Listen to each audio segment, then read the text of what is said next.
Shalom sidang jemaat yang diberkati oleh Tuhan, bertemu kembali dalam renungan harian pada hari ini.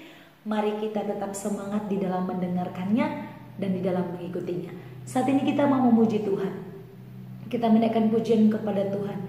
Kita katakan kepada Tuhan, besarkan nama Tuhan, pujilah Dia. Besarkan nama Tuhan, pujilah Dia. Kemurahannya besar, tiada terkira. Aku tak dapat balas betapa besar kasih-Nya. Oh, besarkanlah namanya, Tuhan yang ajaib, Tuhan yang kuasa, Tuhan yang menolong hidupku, haleluya. Tuhan yang ajaib, Tuhan yang kuasa, jiwaku ditebus oleh-Nya. Tuhan yang ajaib, Tuhan yang kuasa, Tuhan yang menolong hidupku, haleluya. Tuhan yang ajaib, Tuhan yang kuasa, jiwaku ditebus oleh-Nya. Puji Tuhan, saat ini kita mau mendengarkan renungan firman Tuhan dari Matius pasal 4 ayat 12 sampai ayat yang ke-25. Saya akan membacakan bagi kita semua. Matius pasal 4 ayat 12 sampai ayat yang ke-25, demikian firman Tuhan. Tetapi waktu Yesus mendengar bahwa Yohanes telah ditangkap, menyingkirlah ia ke Galilea. Ia meninggalkan Nazaret dan diam di Kapernaum di tepi danau di daerah Zebulun dan Naftali, supaya genaplah firman yang disampaikan oleh Nabi Yesaya. Tanah Zebulun dan tanah Naftali, jalan ke laut, daerah seberang sungai Yordan, Galilea, wilayah bangsa-bangsa lain. Bangsa yang diam dalam kegelapan telah melihat terang yang besar, dan bagi mereka yang diam di negeri yang dinaungi maut telah terbit terang. Sejak waktu itulah Yesus memberitakan, bertobatlah sebab kerajaan surga sudah dekat. Yesus memanggil murid-murid yang pertama, dan ketika Yesus sedang berjalan menyusur danau Galilea, ia melihat dua orang bersaudara, yaitu Simon yang disebut Petrus dan Andreas saudaranya. Mereka sedang menebarkan jala di danau, sebab mereka penjala ikan. Yesus berkata kepada mereka, mari ikutlah aku dan kamu akan kujadikan penjala manusia. Lalu mereka pun segera meninggalkan jalannya dan mengikuti Dia. Dan setelah Yesus pergi dari sana, dilihatnya pula dua orang bersaudara, yaitu Yakobus dan anak Zebedeus dan Yohanes saudaranya, bersama ayah mereka Zebedeus sedang membereskan jala di dalam perahu. Yesus memanggil mereka dan mereka segera meninggalkan perahu serta ayahnya lalu mengikuti Dia. Yesus pun berkeliling di seluruh Galilea. Ia mengajar dalam rumah-rumah ibadat dan memberitakan Injil kerajaan Allah serta melenyapkan segala penyakit dan kelemahan di antara bangsa itu. Maka tersiarlah berita tentang Dia di seluruh Syria, dan dibawalah kepadanya semua orang yang buruk keadaannya, yang menderita berbagai penyakit dan sengsara, yang kerasukan, yang sakit, ayan dan lumpuh. Lalu Yesus menyembuhkan mereka. Maka orang banyak berbondong-bondong mengikuti Dia. Mereka datang dari Galilea dan dari Dekapolis, dari Yerusalem, dari Yudea, dari seberang Yordan. Puji Tuhan, sidang jemaat yang diberkati oleh Tuhan, saat ini kita mau belajar firman Tuhan dari Matius pasal 4 ayat 12 sampai ayat yang ke-25 dengan tema Yesus memberitakan, bertobatlah. Sidang jemaat yang diberkati oleh Tuhan, Yesus pindah dari Nazaret ke Kapernaum mungkin karena ada beberapa alasan.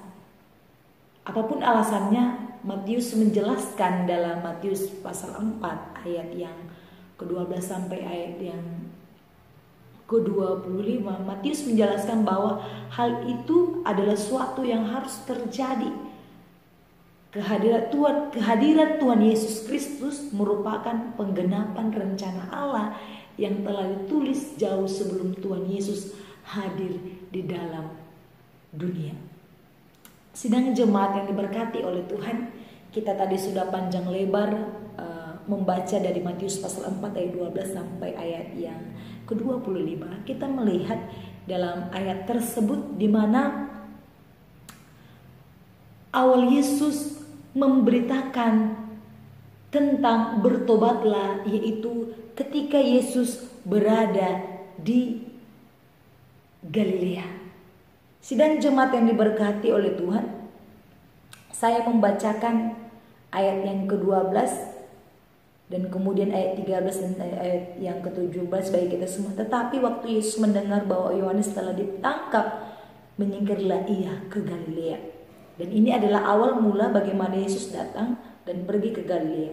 Ia meninggalkan Nazaret dan diam di Kapernaum, di tepi danau di daerah Zebulon dan Naftali. Kemudian di ayat yang ke-17, sejak waktu itulah Yesus memberitakan, bertobatlah sebab kerajaan surga sudah dekat. Ini merupakan awal mula Yesus memberitakan, bertobatlah sebab kerajaan surga sudah dekat. Sidang jemaat yang diberkati oleh Tuhan, kita melihat di ayat selanjutnya, ketika Yesus memberitakan bertobatlah sebab kerajaan Allah sudah dekat, kita juga melihat di ayat yang selanjutnya, di situ juga Yesus, di Galilea juga Yesus memanggil murid-murid yang pertama. Kita melihat dan ketika Yesus sedang berjalan menyusut danau Galilea, ia melihat dua orang bersaudara. Pertama, Yesus melihat dua orang bersaudara, yaitu Simon yang disebut Petrus dan Andreas saudaranya. Mereka sedang menebarkan jala di danau sebab mereka penjala ikan. Kita melihat bagaimana Yesus memanggil murid-murid yang pertama. Dia memanggil dari penjala ikan menjadi penjala manusia. Yaitu ketika Yesus memanggil murid-murid yang pertama, murid-murid yang pertama meninggalkan jalannya. Mereka tidak lagi menjala ikan, mereka meninggalkan keluarganya, mereka meninggalkan ayahnya dan kemudian mengikuti Yesus.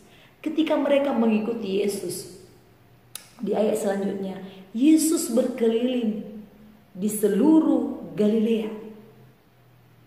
Yesus berkeliling. Ketika dia sudah memanggil murid-murid yang pertama, kemudian ia juga berkeliling di seluruh Galilea. Dan ketika Yesus berkeliling di Galilea, di daerah Galilea, ia mengajar di rumah-rumah bait Allah. Dia menyampaikan kebenaran, dia memberitakan Injil keselamatan, supaya setiap orang boleh bertobat dan kembali kepada Yesus Kristus, kepada Tuhan sebagai juru selamat.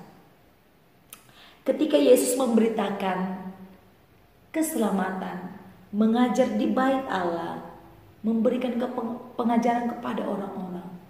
Kemudian Yesus menyembuhkan orang yang sakit, orang yang lumpuh, bahkan orang yang buruk keadaannya datang kepada Yesus. Supaya apa? Supaya Yesus memulihkan. Ketika Yesus memberikan pengajaran, ia juga melakukan mujizat. Bukan hanya sekedar dia berkata-kata, tetapi dia juga membuktikan bahwa dia memiliki kuasa, mampu melakukan mujizat yang sangat besar yang tidak pernah dipikirkan oleh manusia sekalipun. Sidang Jumat ini berkati oleh Tuhan. Ada sebuah tindakan ketika dia mengajar, ada sebuah tindakan, ada mujizat yang dilakukan Yesus. Sehingga banyak orang berbondong-bondong ingin melihat dia, ingin mengikuti dia. Namun satu hal yang boleh kita pelajari dari hal tersebut, sidang jemaat yang diberkati oleh Tuhan. Ada orang menerima pengajaran dan juga ada orang menerima mujizat dari Yesus. Hal tersebut dilakukan Yesus bukan tanpa alasan. Tapi memang ada alasan yang Tuhan berikan supaya setiap orang mengetahui bahwa Yesus adalah Tuhan. supaya setiap orang boleh percaya menerima pengajarannya dan juga boleh senantiasa bertobat kembali kepada jalan yang benar. Oleh karena itu sidang jemaat yang diberkati oleh Tuhan, mukjizat dan pengajaran yang dilakukan Yesus dalam Matius pasal 4 ini mengajarkan kepada kita bahwa kita harus mempercayai Dia sebagai juru selamat kita. Karena apa? Karena kerajaan Tuhan sudah dekat. Mari kita bertobat meninggalkan jalan yang lama. Tujuan Yesus berada di Galilea untuk memberikan pengajaran yang benar dan supaya orang-orang yang ada di sana menerima Dia sebagai juru selamat. Supaya orang-orang yang ada di sana bertobat dan kembali kepada jalan yang benar, memiliki perilaku yang lebih baik. Sidang jemaat yang diberkati oleh Tuhan, inilah yang menjadi renungan kita pada hari ini. Yesus memberitakan supaya kita bertobat melalui pengajaran yang Dia lakukan, melalui mukjizat yang Dia lakukan. Dia menyembuhkan orang sakit. Melalui itu orang boleh mengakui, kita mengakui bahwa Yesus adalah Tuhan, Dia adalah juru selamat. Kita boleh kembali kepada jalan yang benar, kita boleh bertobat, sehingga kita layak masuk di dalam kerajaan Allah, kerajaan kekal yang Tuhan sudah sediakan bagi kita, yaitu surga yang kekal. Puji Tuhan, demikian firman Tuhan pada hari ini. Saya percaya kita akan diberkati melalui kebenaran firman Tuhan ini. Mari sidang jemaat yang diberkati oleh Tuhan, terima firman Tuhan, lakukan itu dalam kehidupan kita. Mari kita bertobat dari hal-hal yang jahat. Mari kita bertobat. Mungkin kita masih bimbang dengan kepercayaan kita kepada Tuhan, iman kita kepada Tuhan. Namun sekarang firman Tuhan mau ajarkan kita, Tuhan sudah memberitakan pertobatan itu bagi kita. Mari kita kembali kepada jalan yang benar, percayai Yesus sebagai juru selamat kita. Puji Tuhan, mari kita berdoa. Terima kasih Bapa yang baik, Bapa dalam surga, kami sudah selesai mendengarkan firman Tuhan. Bapa, materikan firman-Mu dalam hati kami, dan ajar kami untuk melakukannya dalam setiap kehidupan kami. Dan ajar kami Tuhan supaya kami mempercayai Engkau sebagai juru selamat kami. Kami bertobat dari jalan kami yang salah, dan kami boleh kembali kepada jalan yang benar. Terima kasih Tuhan, dalam nama Yesus kami sudah berdoa. Haleluya, amin. Shalom, Tuhan Yesus memberkati. Besarkan nama Tuhan, pujilah Dia, kemurahannya besar, tiada terbilang. Aku tak dapat balas betapa besar kasih-Nya. Oh, besarkanlah namanya. Tuhan yang ajaib, Tuhan yang kuasa, Tuhan yang menolong hidupku, Tuhan yang ajaib, Tuhan yang kuasa, jiwaku ditebus oleh-Nya. Besarkan nama Tuhan, pujilah Dia,